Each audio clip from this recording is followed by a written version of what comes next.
welcome. You have just tuned into South Star Classroom. Is this episode 207? Yeah. We are really making moves, okay? Happy Tuesday to everybody. It's me, Jubilee, and I got Dr. Charles Cole III, and we're about to do my favorite part Charles is really, this is really starting to, connect to him, this whole part, even though he acts like it doesn't, like he doesn't Live care. from the pits of hell. Oh, don't worry. I'm gonna just keep going. At some point, you know what? Let's give it till January 2026, and then this will be maybe a part that he enjoys and misses. But anyway, how are you doing, Charles? I'm fine. I'm here. You know what I'm saying? My big brother just showed up. He usually comes in right before, but he does. The way Batman disappears is how David appears. So I love it. I'm good though, man. I am. It's been an interesting sports season for stuff. My Cubbies are struggling, much to David's chagrin. But we're down 2-0. It's not over yet, and we'll see how the rest of the series goes. And I'm a little tired, but I'm happy to be here, and I love this topic. I really do. Well, I'm excited to hear that. David, welcome. How do you do? What's going on with you? All right. Welcome. Good to see both of you. Things are good, busy in the land of they call it Bandtober, right? Oh. Lots of like band activities with school fundraising, right? Because there's never enough money. And what else is going on? Just work has been good. It's nice, thinking working to branch out. Got some potential new clients coming in the pipeline, so more to come on that. I'm here. I love this topic too. I can't wait to get into it because I've got some feelings about it. Right. And I'm excited to hear this. Awesome. All right. Well, shout out to Omar Yanar, our other co-host who isn't with us today, but he'll be back in a couple of weeks. And of course, he will surely have a rant ready for us. And won't we love to hear it when he shares it with us when he returns? All the time. Yeah. All right, so let's get into today's topic, right? It's about single-sex education, right? Let's talk about the history a bit. We're going to talk about a little bit of relevance, impact, and whatever else anybody in the chat and my lovely co-hosts want to add, all right? So today we are diving into the layered history of single-sex education, where it started, why it existed, and how it shaped learning across the world. From ancient Greece to pre-colonial Africa. I did a little research because I was like, is it the same? Was it the same in Europe and Africa? And so I was curious to find out a bit about that. I was curious about the difference between ancient Africa and Europe. But yeah, there were missionary schools, right, to modern universities. Single-sex education has meant very different things depending on who was being taught and who held the power. So let's look at the timeline, right? So single-sex education, it has deep roots that stretch across continents and centuries. And in ancient and medieval Europe, formal education was almost entirely only for boys. So think ancient Greece, Rome, and early church schools. Girls were usually taught at home if they were taught at all. And then meanwhile, in pre-colonial Africa, education was also gender specific, but not in the same way. It was community-based. It was cultural-based. Boys and girls were taught separately through rites of passage, apprenticeships, and family traditions, not formal schools, right? So if we fast forward to the 1500s through the 1800s in Europe, we see the rise of elite boys' boarding schools and convent schools for girls. These institutions aim to shape moral character and prepare students for specific social roles. Leadership for boys, domestic life for girls. During the same period as colonialism spread, European missionaries introduced single-sex schools to Africa. And we know what happens when the colonizers come, right? Their goal was not empowerment. Their goal was to civilize, right? Cause the Africans to be more civilized and to train Africans for service roles in the colonial system. Boys were educated for clerical or labor positions, and girls were usually trained for, you guess it, domestic duties. In post-emancipation era across the African diaspora, in places like the Caribbean and the US, Black communities founded their own single-sex schools as tools for empowerment and self-determination. Schools like Spelman College for women and Morehouse College for men became engines of leadership, education, and cultural pride in the face of segregation and exclusion. And then by the modern era, single sex education in Europe and the US began to shift. Many schools moved away from moral formation toward academic excellence and leadership development. In Africa and the diaspora, some single sex schools remain while others transitioned to co-education. But the legacy of these institutions continues to shape educational landscapes today.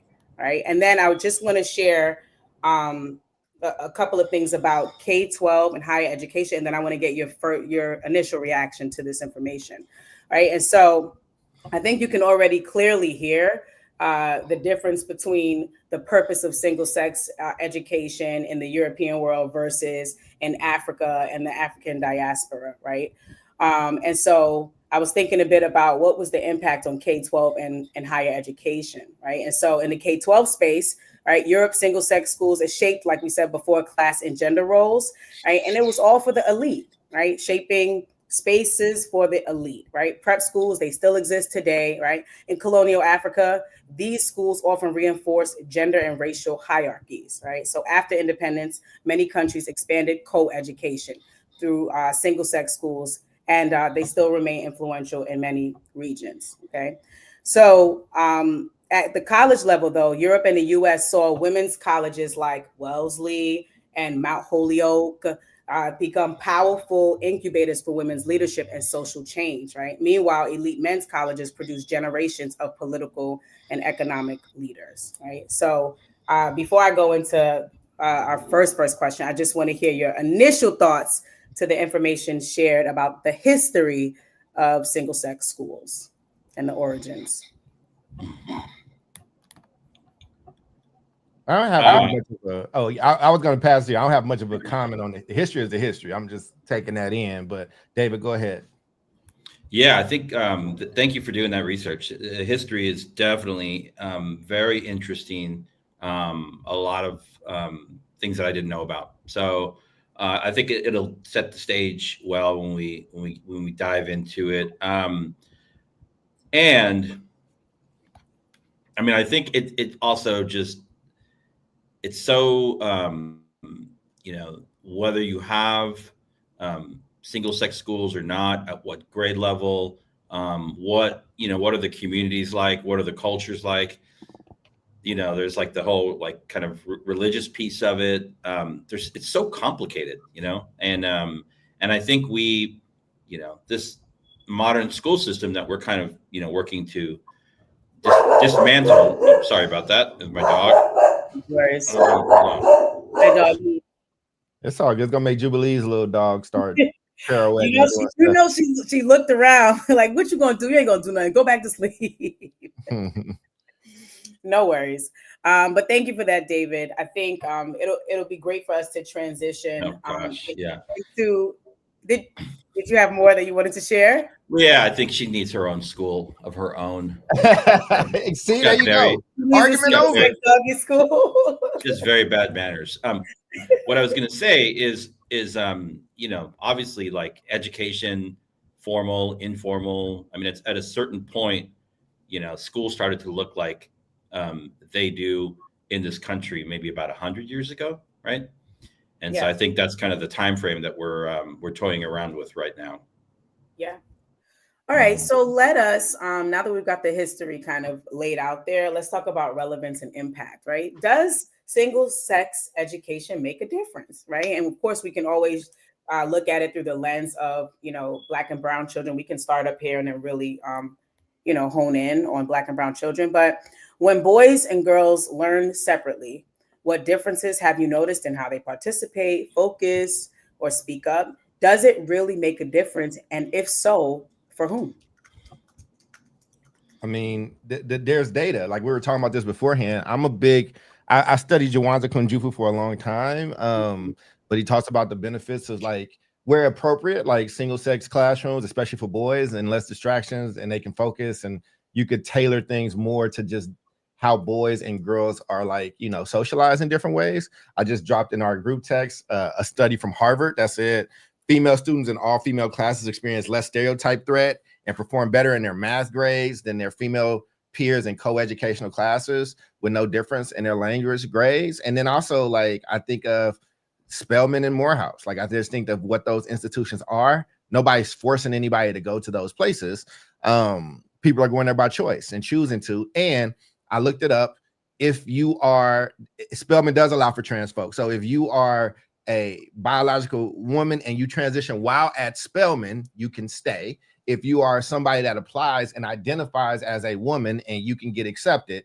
The only thing is, if you transition earlier and are living as a man before you get in, then you are treated like a man and can't apply. And I know there's been some challenges to like sororities and fraternities and things like that. And it seems like there's been a lot of headway. So personally, I think that single sex schools as an option are fine. The same way I don't care about a parent choosing a private, charter, traditional, whatever school. I think a parent should be able to choose. Maybe David has a really good reason that he wants to ship his son off to an all boys boarding school. Like, maybe there's that's not for me to, that's not my business, especially when you have stats and data from over decades that are showing that there tends to be improvements. So that's my take on it. Yeah, thank you for that, David. The question is, can they make a difference? And so I think it's important that we have to think about it in terms of, you know, the different stages of development. So, like, does it make a difference in the early grades? Does it make a difference in the adolescent years? Does it make a difference in the like early young adult years and then college, right? And I think you can ask that question about all different levels and kind of have a very rich discussion. I think at the younger grades, because I've seen it, I've worked in, I've led TK8 schools. Young boys and young girls develop, psychologically, and the way their brains develop differently, right? And that's a scientific fact. Like, how differently? Most of what I've seen is that girls tend to develop, intellectually, call it, at a faster rate than boys. Like, how fast? I don't really know, but there is a delta there. There's a difference. And you see it play out in elementary classrooms across this country, right? Where, young girls and who knows how much of it is nature versus nurture, right? Because, young boys and girls are taught to be different ways in the home, and they take that into school. But I would say I've seen it. I've seen classrooms where, even in a straight, like a second or a third or a fourth or a fifth grade classroom, the difference between most of the boys and most of the girls is like very, very startling. And for a teacher, that's very difficult, because then you have to you're not just lesson planning for like different like academic levels, but you're lesson planning for different teaching techniques to address different like developmental ranges where your kids are at, not academically, but just developmentally. So I think it's a very complicated question. The other thing I would add is for I think at all grade levels, but in the younger grade levels, there is like kind of pressure to perform or to like not get the answer wrong, and a lot of that kind of falls along like a boy girl issue. And so when you isolate like just boys or girls, right, you can kind of tend to open things up a little bit more, I would say. And Yeah, I mean, I think there's a whole other world where we could talk about, like single sex schools for Black and brown children, and how those can be kind of used as mechanisms to build up a sense of like brotherhood or sisterhood, that you can't do in a heterogeneous educational setting. Yeah, I've seen even traditional schools do like the school is definitely, everybody, but they have moments where, okay, boys over here, girls over here. Like, I mean, it's just kind of called for us. What Jude was like, can you tell me why this is coming up? Like, is it like an issue? Does somebody just feel like there's too many single sex schools? And did somebody have like a bad experience and just make this their like world, like their life mission to be like, F that? It's never like Bill. No. Bill is not, I can't really. I'm not reading any of Bill's comments out loud. Okay, I don't need to read about. I can't do it because I want to keep the show. So, but maybe somebody went through what Bill was talking about and was like, "I'm taking them all down." It was like, "What's going on?" No, you know what it is. I'm always thinking about like education and. My oldest son, before we relocated to Maryland, he was in a single sex school, and it was the best. Like, it was the best thing ever.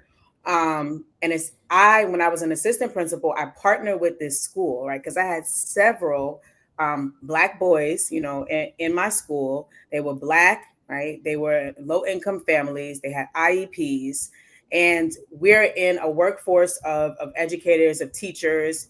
And educational leaders who are majority women.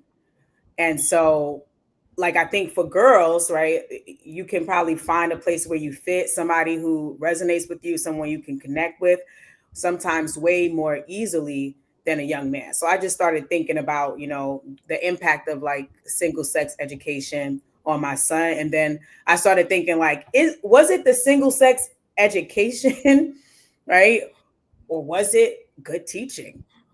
Yeah, exactly. I just knew with human beings and knew because here's what drew me to this school, right?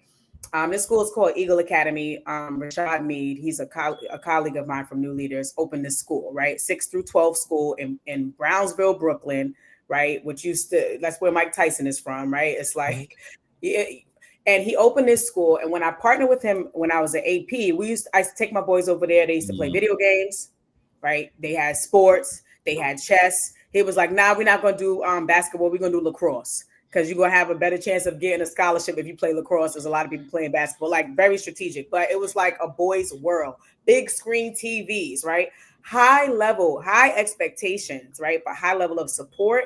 And like, we're doing rigor here. We're learning, and you're going to know how to stand up. You're going to wear a tie. You're going to come to school dressed, you're going to learn how to speak and advocate for yourself, be respect, all the things. But when I started looking at it, and I think it was all the things, I don't necessarily think it was only single sex, but that's where my pontification came from, especially in this world where I'm like, what's right for kids? Like what really helps kids thrive and grow? And is single sex education one of those things? So I mean, with different things are right for different kids, right? And again, there are some kids that thrive in those environments and some don't, right? Like this, it's just like anything else. And I think when we try to find a one-size-fits-all solution, we end up having so many unintended consequences that just were not necessarily needed. Nobody's putting a gun in your head and saying you got to go be a Morehouse man.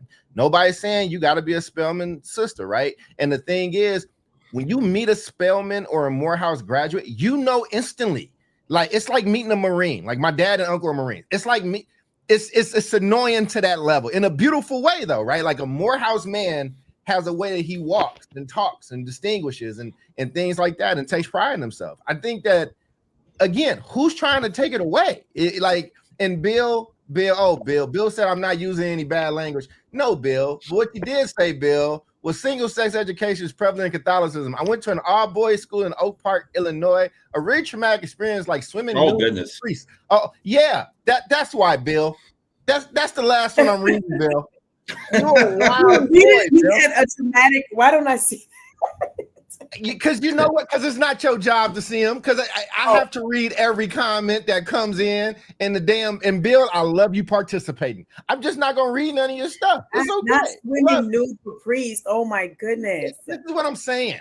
So that's what I'm saying. Like, and again, and on a serious note, right? And look, let's be honest, there are some situations that probably, you know, like with those that type of inappropriate behaviors happen. And guess what? It happens in co-ed schools too, all the time. Yes, ask Penn State. I think so. Yeah, I think there's definitely there's like a school choice angle here. I would agree. Like I think especially now with the latest push on school choice, you know, again that we've talked about on the show, talking about mainly like in private schooling, you have a lot more choice and options, right? You can get actually like, you know, scholarships now to attend private schools in many states. And a lot of those schools are religious and single sex programs. But overall, like, and I've worked in some of these settings before. So I just looked it up. It's quite difficult to run a public school that is single sex under the Title IX, right? Of the Education Amendments of 1972. However, they were revised in 2006. If participation, I'm just talking about public schools now. If participation is completely voluntary, right? And if the program serves a legitimate educational objective, for example, improving academic achievement, providing diverse educational options, whatever. Schools must also offer substantially equal co-educational alternatives in the same district so that no student is forced into or excluded from opportunities because of gender. Yeah. So it's, you know, it's tricky. And I think, I mean, tell me if I'm wrong, in public schools, like just because a public school says it's single sex, it doesn't mean that they can deny admission to girls. Right. Just because the 100 Black Men charter school in Oakland, California was a program designed around the needs of young Black men, it doesn't mean a white girl couldn't attend there. Right. Right. But the way they set them up is like, well, you probably don't want to go there. And that school didn't do so well. But that's another story.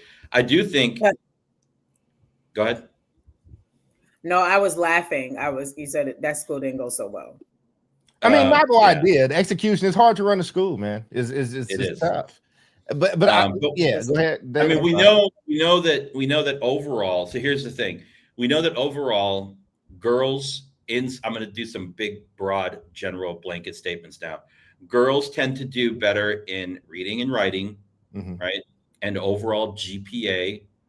Boys tend to do better in math and science, right? That's what the national data tells us, not disaggregating for race or anything like that. But we know once we start taking it apart, you know, boys and girls of color, Black, brown, low income, special education have the worst outcomes, right? So it makes sense to say, okay, if we're trying to fit everybody in through this one system that's not designed for everyone, and we know we've consistently gotten crappy outcomes for these kids, like let's just keep doing it, or maybe let's think about you know, single sex or even like race-based programming. I know that's not the topic of this today's discussion, but it's definitely something that I've been interested in. I mean, I worked with, during my time at Oakland Unity High School, we worked with kids that had been in the public school system in Oakland for 8 years, and they came to us as 9th graders.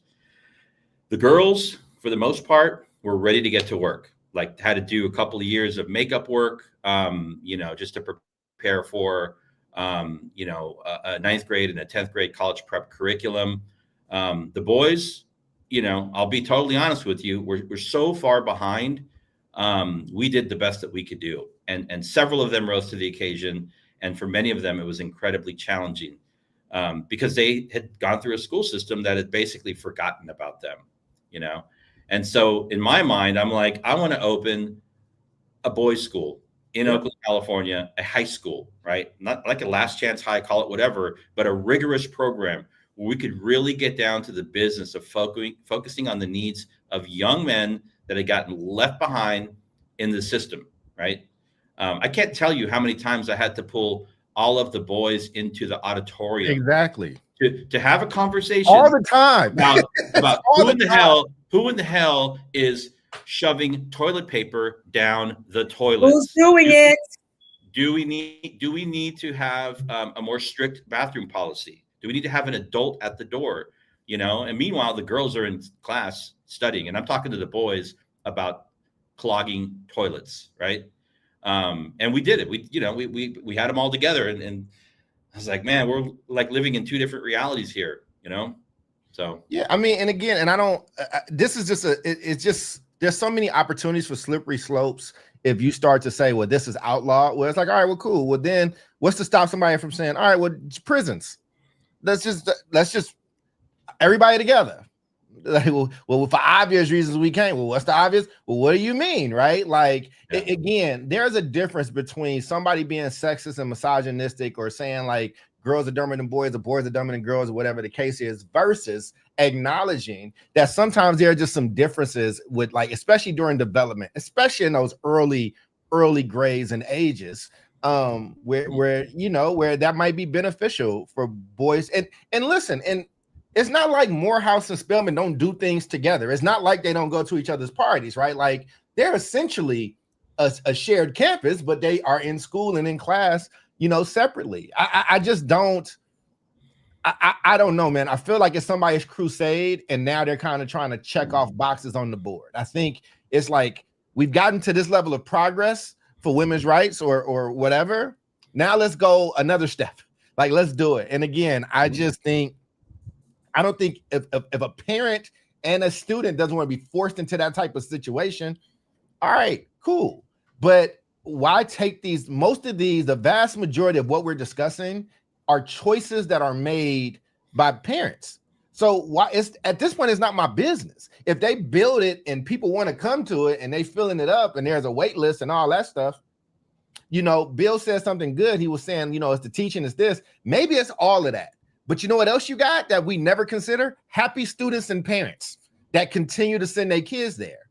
And it's like, all right, cool. It's not my business at that point. If I'm the superintendent of a large school district in this country, I'm definitely like researching what it would take to offer more options within my district. That could mean charter options, a STEM school, a Montessori school, a language school, an arts school, a military school, and also single-sex programming. Right? We run a boys only district program, and it's built up around these pillars. We run a girls only academy, and it's built around these pillars. You don't have to go. You don't have to send your kid there, but it's a choice. So, I mean, I think it's kind of a no-brainer, especially when districts are losing enrollment. It's like you want to open up options for families, and it's like, I mean, well, you have to figure out if families want that. And I think a lot of them do. I mean, I think at the high school level, I don't want to get ahead of your podcast here, but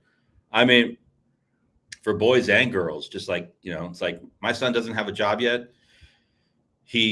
I'm on your job at school. That's your primary focus in life right now is school. We feed you, we clothe you, we do everything. All you have to do is do your schoolwork, engage in schoolwork. Right. And then you start to get, around 13, 14, 15 years old, girls start coming into question. And all of a sudden, it's like the brains just go crazy. It happened to me, right? It happened to me. And I think it happens to all of us, and I'm like, not to say that they shouldn't have, I mean, it's a slippery slope because you also want them to be prepared for the real world, right? So you don't want them to be, having gone through schooling in this like echo chamber. But sometimes people just need less distractions just to get down to the business of education. But like, you're going to live your whole life. You can go out in the weekends or after school, but right now you're going to focus on school, and it's going to be, very focused, and that's it. Yeah. I mean, I love what you all are saying. I love what Bill said about the problem is with the teaching and not the learning. Fix the teaching. Mm-hmm. Because I'm like, first of all, I agree with what you said, David, in terms of just having options, right? And I think, Charles, you alluded to this too. Like, let's have options. If parents want a certain kind of school, like, let's ensure that they they have that, you know. And like the school that I was talking about that Sydney attended when he was in middle school for a short time, there was a great need, right? It was a huge need for that kind of school, right? In Brownsville, Brooklyn, where you had, you know, several young men. They may not have had, you know, dads at home, right? That whole cultural piece, right? They were falling behind in school. They were the kids that possibly weren't sitting down, didn't learn this way or whatever. And then you have a school that's like, it doesn't matter, right? You're a black boy, you're a brown boy. We believe in you and we can teach you. We got your number and we can help you, you know, be academically successful and socially emotionally sound. You know what I mean? And so I told you I got stuff to say. I love it. I love it. I love it. I hold my answer so David can keep. I like when David's fired up. You got to feed that beast. You know. All right, David. Go ahead, David. well, if you want to finish, go ahead and finish. Yeah. No, I just was connecting to, you know, what you both were saying and to what Bill was saying in terms of like what makes these schools any different, right? How they started is definitely, you know, how it started, how it's going. Right. How it started definitely ain't how it's going, because the reason it was started is not the reason I think it's still being used now as widely. I think in some places, yeah, they want to try to domesticate a women, but now we're talking about STEM and STEAM and developing young ladies to be high-level mathematicians, as we've known men to be for all of these years, right? For them to go into fields that were thought to be only, you know, for males, right? So nobody's trying to train to be a nun. Or, I mean, not nobody. I know that they still have like the Catholic schools, but you get my point. It has shifted, right, from the original purpose. All right, David, back to you.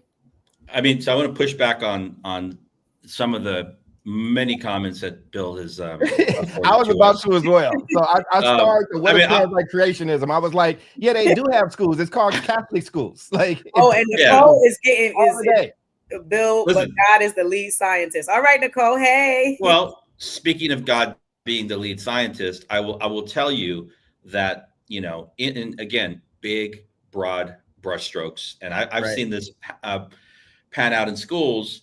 On average, boys tend to require and seek out more physical movement during the school day than girls, right? The prefrontal cortex, which is part of your brain, manages impulse control and sustained focus, develops later in boys than it does in girls, right? Now we can say, well, ADHD is not a real thing. That's definitely like a something that was created and labeled. But, you know, we know that boys are diagnosed at 2 to 3 times the rate than girls are with things like ADHD. So we're dealing with 2 different biological organisms, the boys and the girls, and they are different, right? On average, girls are able to, you know, sit in classrooms, sustain attention longer, have finer motor control skills earlier on, right? Look at the handwriting. Again, general and broad, but a lot of truth to them and scientifically backed up. You know what else is true is that we know this, and we can talk about black and brown boys, but boys are over disciplined in our school systems. Oh, preach about it. So you want to like fit everybody through this one machine, this meat grinder, right? And it's going to come out different. And it does come out different in the outcomes. I'm not even talking about academics, but I'm just talking about about discipline, you know, because you're holding everybody to a similar standard when boys and girls biologically, physiologically are actually quite different. Yeah, bro. Can I jump in on this too? Because somebody's going to throw in race and I wanted to double check my numbers. Like, I'm fine with HBCUs. I'm fine with Latino majority schools. I'm fine with, and people might be like, well, what about white? You can't say that. Yeah. If you look at, well, no, you can. And they do have it. HBCUs across the board are 76% black. 76% with non-white people taking up the remaining 24. You want to know what BYU's racial breakdown is? It's 80% white. It is for all intents and purposes, it is a historically white university, right? And again, nobody's making you go to BYU. Nobody's making you go to one of these places. I just think that, again, sometimes people want to go beyond to solve a problem. What's the problem that needs to be solved? I could see if there was a public mandate that said we're making now. If they were like, we're forcing all schools to be single-sex schools in the public sphere, now we like you out your mind. Like now you're overstepping. But most of these are private institutions, or they have very strict guidelines they have to follow if it's a public institution around those things. And if we're saying that there's a problem with boys, if all this data is coming out, there's always been a problem when we try to help black boys, and they was like, you can't over-index. But now that white boys are having a problem, now the world seems to acknowledge there's a problem with boys. Yeah, maybe everybody's talking about boys. Maybe some of these white boys that have been shooting up schools or shooting at political speakers that look like them at rallies, maybe they benefit from some type of listen, I'm a black revolutionary type thinking person. I also lived in Appalachia. I have zero problem if the JD Vances of the world built a school in Appalachia that was really focused on poor white boys and like really did like and did some development with them. It's not my business. Like it's if especially if it's in that private realm. Also, I love that everybody is in here chatting. We got Bill always, Nicole, Ray, friend of the show. Good to see you. You said, fellas looking good. He added you too, lady. He got you.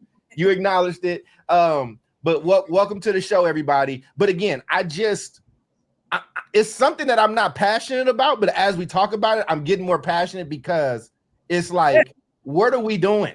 What are we doing? Like, we just like being agents of chaos. Like, who is this single-sex school bothering? Like, I just really want to know. I'm just so curious. Well, listen. Hold on. Let me just throw in something for Black girls, okay? Yeah. Because just like, Black boys, right, in different ways, there's over-criminalization of Black girls too, right? Yeah. It's a disproportionate way that they're treated by the juvenile justice. And hi, Mama Jubilee. Hold on. Georgia just came in real quick, y'all. I'm sorry. Hi, Mommy. How you doing, Mama Jubilee? David, we got to, we ignore Jubilee when her mama come on. All right. How you doing, Miss Georgia? Hey, Miss Georgia. I like Miss Georgia. Lord. So I'm representing for the Black girls, right? This disproportionate way that Black young ladies are treated, right, that often is stemming from a harmful stereotype such as adultification, right? Black girls are seen as less innocent because our Black and brown boys have the same issue, right? Less innocent, more adult-like, sassy than their peers. It leads to harsher discipline for minor infractions, increased use of force in schools, higher rates of suspension, greater entry into the school to prison pipeline, right? So we know that these are connected to implicit biases and usually a lack of community-based resources that contribute to these disparities. But we know that this runs rampant in any kind of school, single-sex school, co-ed school. It's just an issue, right? Which brings me back to the point of that Bill said earlier. It may be more about the teaching, and I'm not disagreeing with you, David, in terms of separating out the differences, because I do agree with that. Girls and boys are different. But the reason why I keep going back to the teaching is because do you know how to reach them with their differences, right? Like you get into a classroom, you're going to have some students that have IEPs, some multilingual learners, you're going to have boys, you're going to have girls, right? Mm-hmm. Are you savvy enough to know how to reach the group of students that's in your room? Right. And that goes for a co-ed classroom as well as a single sex. Right. I was going to say that's a problem now, though. Right. Like that's and here's the thing. Most of these single sex are some type of private. There's some version of private. And here's the thing. Nuns with no teaching credentials been out teaching traditional school teachers for a long time. So all I'm saying is, like, I get it. We can nitpick it to death. Right. Like, listen, if we were in Houston and Houston said we're starting a private school for aspiring astronauts and this is the criteria to get in, and it's like just rigorous math stuff or whatever, and families lined up in droves to get their kids in there, I would say kudos. Like I don't think you need less specialty schools. I think you need more. I think you need like I think if there was a carpentry track type school, like look, if you look at the problems of our country, we need it. We should be having new schools pop up every 10 years that's like, hey, this is where the future is going. Like let's have a school that integrates this and does these things. It's just a fight that I don't know needs to be. I just haven't heard a good enough argument to where this is even on the docket. Like I just don't. Has any of y'all ever been forced or made to be in a, and when I say forced or made, I'm not talking about the kid being happy. I'm talking about their custodial parent not wanting that. All right, so wait, let me throw this out there, right? Because part of the debate could be, right? It's not relevant anymore, right? It's not inclusive because you're right, it's discrimination, or it's because it's separating them or whatever. It's not all inclusive, and it's no longer relevant because it does not replicate, right, or doesn't mirror the real world. Right. So how you're going to spend, and I'm just on the other side. I don't necessarily believe this. I'm just saying, don't lose that, Jubilee. But if that's the case, if that's the argument, then college doesn't represent the real world, because the female to male ratio in universities in general is way crazier. So are we going to take colleges away too? No, I mean, but I'm just saying, people like, no, I want my little child to know how to interact with the opposite sex. I want my girl, my daughter, to know how to be in a high pressure situation with a bunch of high performing males and be able to call up her algebraic equations, quadratic equations, right, just like the best of them. And she's not going to get that in a single sex school with all her other little girlfriends. So is she only in the single sex school? Does she not have after school? Like, this is what I'm saying. No. Usually single sex schools are usually really intentional about making sure that there are moments when you have that. Like, I'm sure Spelman and Morehouse swap professors all the time, or they'll be like, yo, we're gonna lead this women's studies class on the Spelman camp or whatever, right? Like, all I'm saying is, like, you know what? I'm arguing this is, I'm kind of beating this horse dead. I just, the logic is so easy to counteract that it's like what are we arguing about? Like, where's the people and why? And I need to understand these people that are just standing with the picket lines and the signs saying no more single sex schools. You know what I'm saying? Where is it? I just don't know. I've seen, so in what I have read, right, I've seen it more like overseas, but I feel like it'll be a matter of time, especially because of discussing gender equity and how other, genders have emerged. And because there is that belief that, like, is this relevant? Like this, if we look at the origin, right? And I'm really more so talking about the European origin, because I think how it was done in Africa is still relevant today. We still need it. And I think we'd be in a different place today if we still were doing those things that they did, back in Africa in terms of how they educated, males and females, because it was for more than just domestication, right? But if we're looking at how it was done in Europe, it's kind of offensive now. And so easily somebody could be like, absolutely not. You're not just going to teach my little Diane how to sew. Like, she is an engineer. She about to be, when they do the next Hidden Figures 2, she finna be on there drawing on the board, drawing these different things to figure out how we're gonna re-enter into planet Earth. She's not gonna just be crocheting, right? Not that there's anything wrong with that, but I think now as it stands, what used to exist and what was fueling the purpose of these schools is so far gone from where we are now that someone could definitely hitchhike on the back of that truck and ride it all the way to there. Like, let's get rid of this. It's not equitable, and it's just not relevant anymore. Got a package at the door. Y'all keep going. All right, David, what you think? And I'll wait till Charles comes back before. Yeah.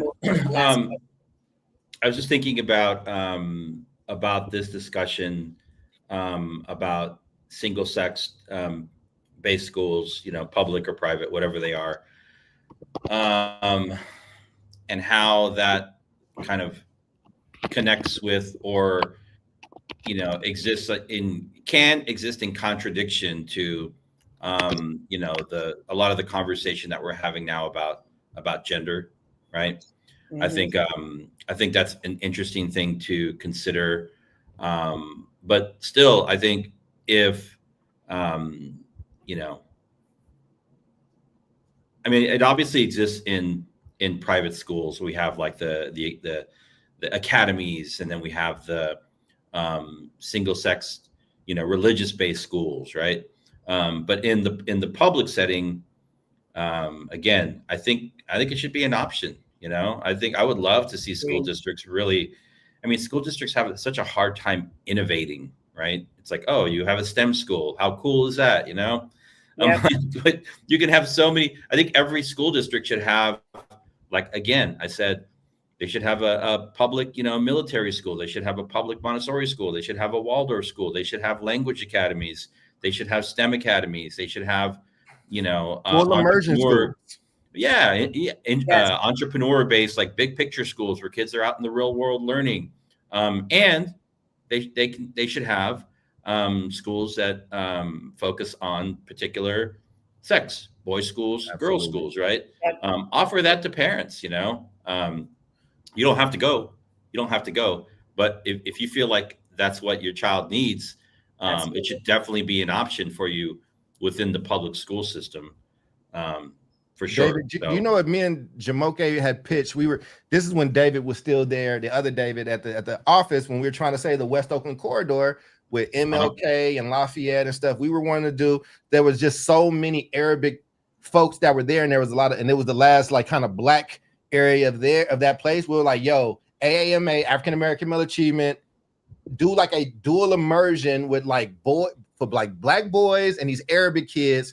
And like, what if we would have started having these black boys that could speak Arabic? And like, they already was so close culturally at that point. Like, if you don't know West Oakland and how it's shifted, we have an Arabic population that hangs out with a lot of black kids, and there's been a new kind of culture that's emerged. We could have built something great and new in West Oakland. There could have been like a subsect of all these black boys with all this stuff that around how they should love themselves, and then they built a version for the young ladies as well. Like, but what if you have all these black kids speaking Arabic, like, and these Arabic kids understand the history of black people in West Oakland and their shared connection?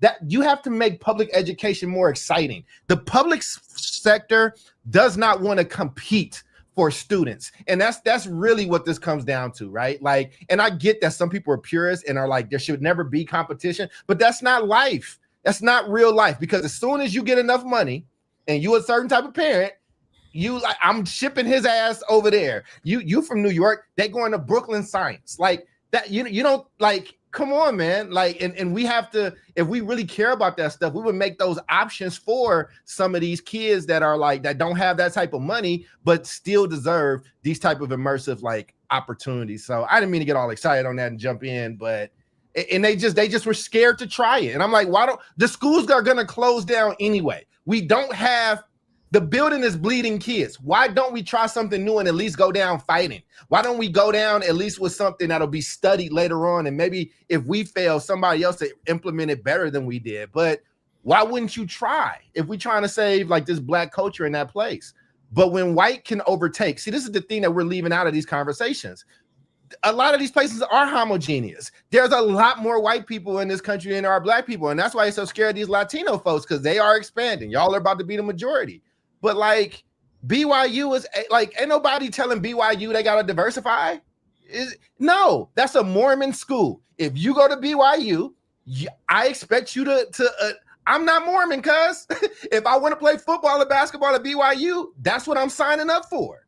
Like, we're not going, I don't think it would be fair for us to make them change who they are. You know what I'm saying? I'm using something other than black things to give a different perspective. Like, I'm not offended by that. I'm just not. People get to make choices, man. I hate us trying to make public choices for people. It really, it's beyond paternalistic. It just makes you an asshole. Like, I don't even want to use a SAT word. Like, you just a jerk. Like, you just a jerk. No, David, I don't care. Like, I know that you know schools and all this, but you don't get to pick the type of education your kid got. Why? What are you talking about? If Jubilee wants her sons, the data talks about the importance of black boys being around positive mirror black men. And if you could build a school for black boys that has the type of men that they need to be around, why would you not do that? Like, I just don't understand it. I think there should be a black Mexican immersion school in LA. I truly do, especially with the type of tensions and beef. Like, if there's a thing that can happen and this new generation can come up bucking some of that stuff, you know what I'm saying? Why wouldn't you do it? I just really don't understand. Yeah, I mean, I don't understand it either. I mean, again, to connect what both of you are saying, we need the options and we need as many effective options as possible, right? I think that regardless of how we have shifted from the origin of schools or single sex education, I think it's always going to be necessary, right? And even to take it out of like the school context, right? Right? We both we grew up in the church, right? You always got these conferences. You got women's conferences, you got men's conferences, and the women get all excited, right? You got women Thara loose, if you know anything about, Bishop Jakes or Juanita Bynum or old school, Creflo, right? Joyce Meyer, women's getting excited to come together and do women stuff and have women conversation with no men around. And when the men's conference come, it's the same deal, right? And this is grown men, right? These are grown women still wanting to have that connection, that camaraderie, right? That ability to really be vulnerable in a space because you get me, you see me, you understand where I'm coming from because we're similar, right? We have different lives and all of that, but we have our foundation is very similar, right? And so I think if we look at it outside of the education landscape, it's like, yeah, we single sex conversation, single sex community, right? It still matters. It's still something that helps to shape us, as human beings. And people might say, oh, well, I don't have any male friends if they're male, or I don't have any women friends if I'm a woman.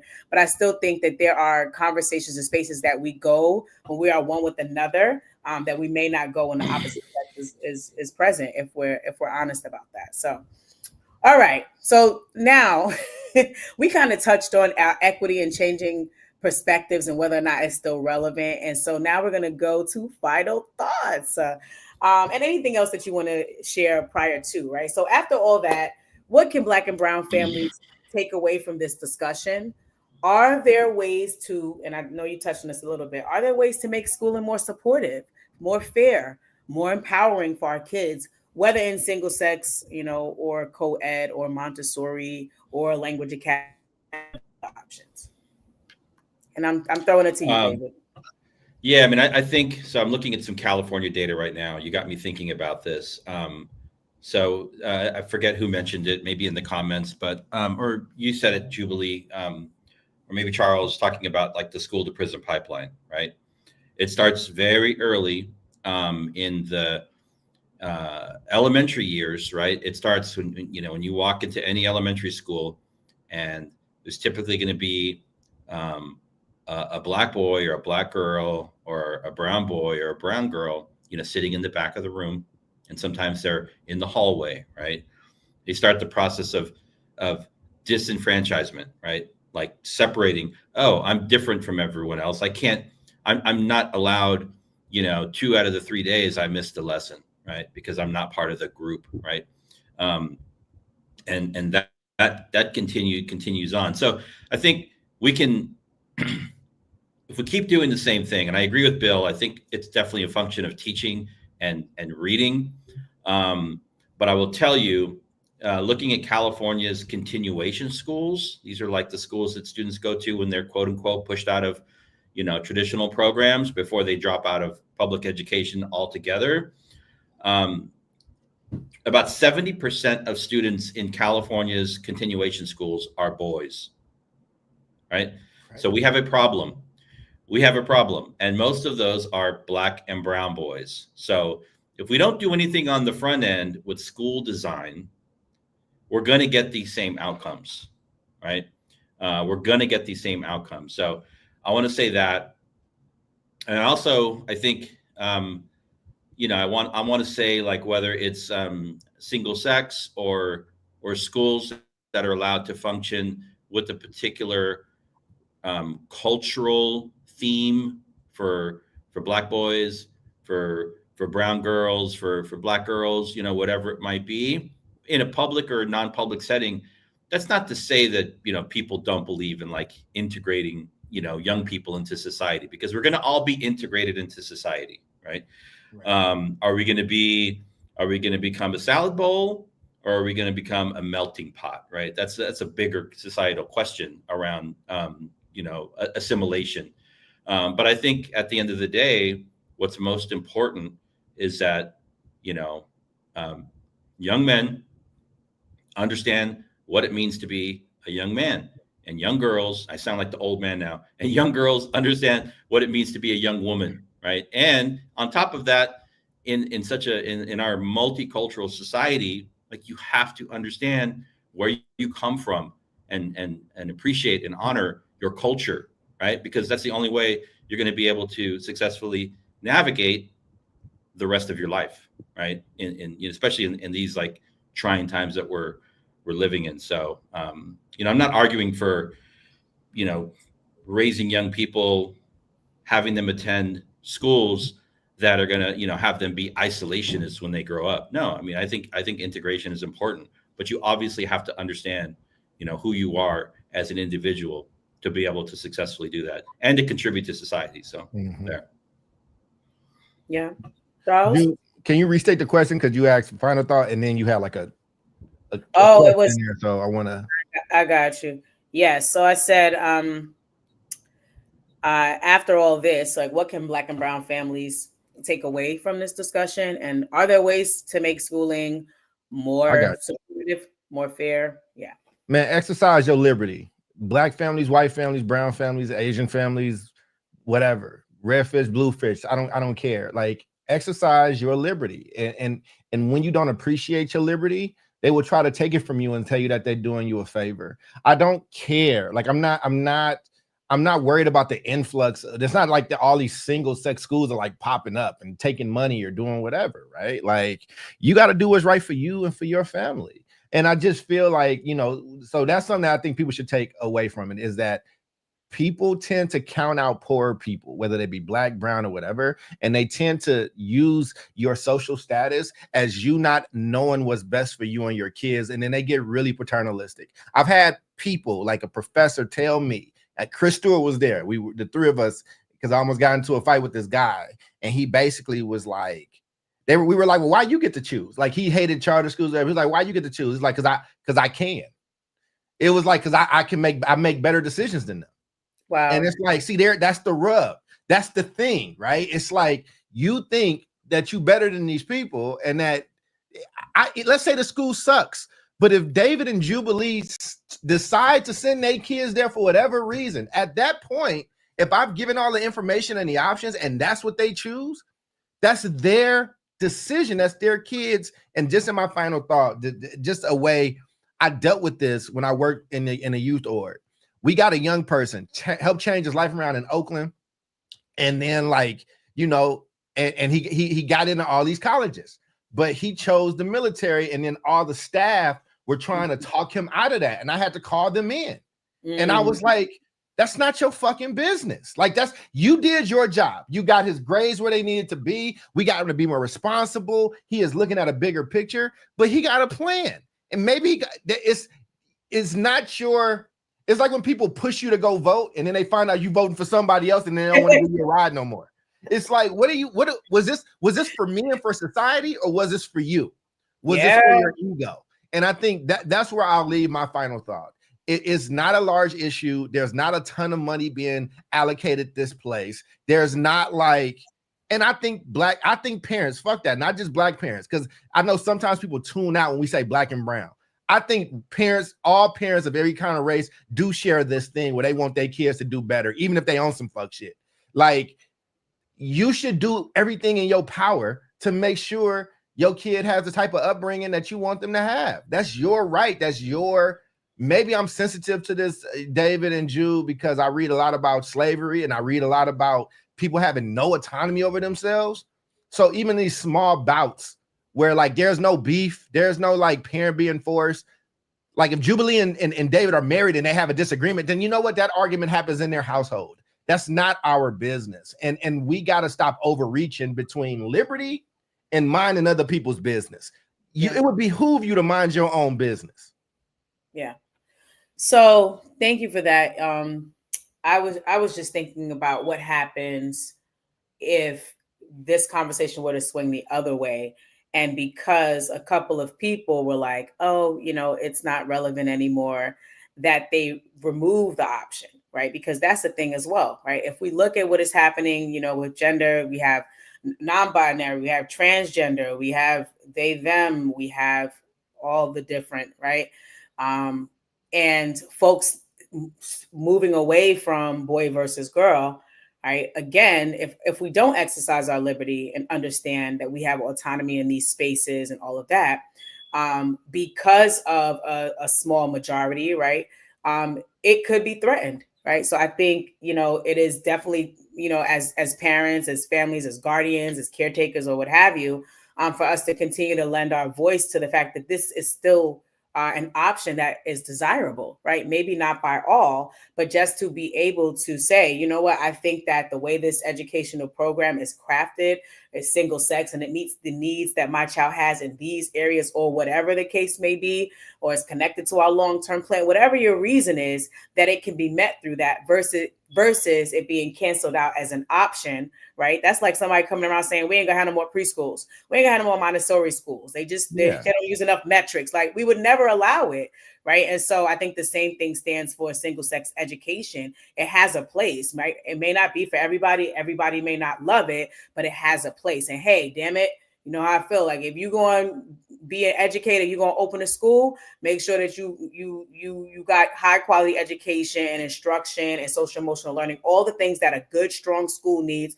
whether it's single sex or any other kind of school, because that is the goal, to ensure that we are empowering our young people, right, to be global citizens, right, to be responsible, to be hopefully kind, right, and to have a life worth living that's going to leave a legacy and impact here on earth, right? So that is my final thought. That's David Castillo. That's Dr. Charles. Before you close this, Drew, yes. I gotta say this for David and just the other people that's not Black watching. There's a stereotype of us as Black people. There's a bunch, like chicken watermelon, all that stuff, right? Whatever. Yes. But there's one about us not changing our smoke detector batteries and it's just beeping. And there was a beeping throughout. So just for the state of the race, just for the not just a Black thing. It's not just a Black thing. I'm just saying, Black people. I'm Black, so I hear it about Black people a lot. Just for the record, David, I just need you to tell me that that's your smoke detector and not the sister with two young men living in her house. My thinking around the smoke detector is eventually the battery is going to fully die out and it'll stop beeping, and then it will shut the hell up, because what is it doing? Anyway, it's mine. Whatever, Charles. Okay. I didn't know. I couldn't tell whose it was. Listen, a few weeks ago, I said I had good news. It's because I moved not too far away. Right. I knew my building. The rent was going crazy. I found a new place, more space, less money, and everything stayed the same. So I have been moving since last Thursday, and the one beeping thank you that you hear is the damn thing that they need to fix, right? So listen, you have boys that are about to be young men. Like you're good. You don't have to do nothing. You just buy the battery. Right. Yes, buy the battery and they'll put it in. You're right. David corrected me and said it's not just a Black thing. I'm just telling you, we get shit about it. I'm gonna find memes and send them to you all week, David. It's a thing. So Jubilee. Anyway, please don't let the race down again. I can't guarantee it's gonna be fixed by next week because I got other stuff to do. Okay, I can't feel my foot, and I'm give the project to your oldest boy. I will mentor him. Let him. This is not the way. We're gonna fix it. That's why I got to go to a single Black boy school because of this shit right here. With that, so Omar, that's you. I'm Dr. Cole. We will see you all next week. Same bad time, same bad station. Peace out, y'all. Terrible. No,